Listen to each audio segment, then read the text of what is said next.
4 étapes pour de meilleurs contrats de forage. Quand j'étais petite, je voulais être un super-héros. Je m'imaginais parcourant le pays pour distribuer de l'eau aux personnes assoiffées. Puis, je suis devenue adulte. J'ai travaillé pour une ONG et puis le gouvernement. Aujourd'hui, je suis responsable de programme. Imaginez un peu.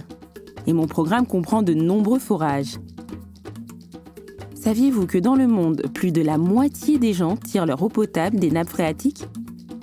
Au début, j'ai cru que mon travail serait facile. J'engagerais une entreprise de forage, ils se mettraient au travail et les gens auraient un accès à l'eau. Mais ça ne se passe pas comme ça. Sur mon premier projet, j'ai embauché une entreprise qui a sous-traité le contrat à quelqu'un d'autre. Je ne sais pas ce qui s'est passé, mais le forage n'a fonctionné que quelques semaines. Ma patronne était furieuse et j'ai eu des soucis. Depuis, j'ai beaucoup appris. C'est compliqué de forer pour trouver de l'eau. La majeure partie de la construction est souterraine. Et tant que le chantier n'est pas terminé, vous ne pouvez pas être sûr de la quantité d'eau disponible. C'est déstabilisant de ne pas savoir si les foreurs vont trouver suffisamment d'eau. Ce sont les foreurs qui supportent tout le risque s'ils ne sont pas dédommagés pour les forages improductifs. Du coup, ils augmentent leurs prix globaux ou font des économies de chantier pour réduire leurs frais. Et en plus, ils refusent de forer dans certaines régions parce que le risque d'un puits sec y est trop élevé. Ma patronne ne comprenait pas vraiment l'incertitude inhérente aux activités de forage. Elle croyait que les foreurs pouvaient trouver de l'eau n'importe où, donc elle leur reprochait tous les dysfonctionnements. Quand vous gérez des projets de forage, vous pouvez rapidement devenir inquiet, ne plus faire confiance et vous disputer. Être à la tête d'une entreprise de forage n'est pas facile non plus. Acheter et entretenir son équipement coûte cher. Il est difficile de recruter de bons éléments, de les former et de les garder. Et malheureusement, les foreurs se font souvent extorquer de l'argent en échange de l'attribution de contrats. En parallèle, des organisations comme la mienne ont des objectifs que nous sommes censés atteindre.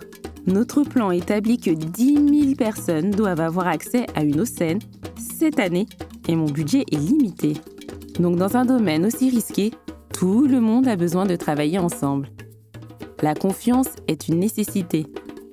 Alors quelle est la solution ? Eh bien voici mes 4 étapes pour de meilleurs contrats de forage. Je commence d'abord par préparer une procédure de passation de marché qui détaille toutes les étapes, notamment le choix des sites d'implantation des forages. Il comprend un échéancier et tous les coûts. Ces coûts recouvrent la supervision, la gestion et le forage lui-même. Je suis une procédure d'attribution de marché très précise. Nous l'avons appris à nos dépens et préqualifions les foreurs désormais. Nous vérifions régulièrement les certificats, les permis, les bureaux, l'équipement et les compétences des entreprises. Nous publions dans le journal une liste des entreprises préqualifiées. Les compagnies écrans n'ont aucune chance car elles ne peuvent pas satisfaire les critères de sélection. Une fois l'appel d'offres lancé, nous invitons les entreprises qualifiées à une réunion commune. Nous leur disons exactement où nous souhaitons qu'ils forent, nous leur expliquons le projet et ils peuvent nous poser des questions. Cela limite les contestations ensuite. Nous avons refait nos documents d'appel d'offres et nos contrats pour qu'ils soient plus faciles à comprendre. Tous les contrats respectent les normes nationales. Suite à l'évolution des offres, une entreprise est sélectionnée et les contrats sont signés. Nous assumons nos responsabilités méticuleusement. Il est essentiel de communiquer régulièrement avec le foreur sélectionné. Les super-héros communiquent. Nous ne laissons rien au hasard. Des professionnels qualifiés supervisent les chantiers de forage. Puisque nous indiquons aux prestataires où forer exactement, nous les dédommageons des puits secs forés dans des conditions hydrogéologiques difficiles. Je fais en sorte que chacun joue son rôle. Lorsque nous sommes satisfaits des travaux et que nous avons tous les relevés, nous nous assurons que le prestataire est payé à temps. Nous commandons l'approvisionnement en eau et nous nous chargeons du suivi évaluation. Vous voulez savoir ce qui fait aussi de moi un super-héros ? Je comprends les nuances des contrats de forage, je sais comment ils s'établissent et je sais qu'ils peuvent très mal tourner. La gestion des contrats nécessite une bonne communication et le chantier doit être suivi par un superviseur qualifié.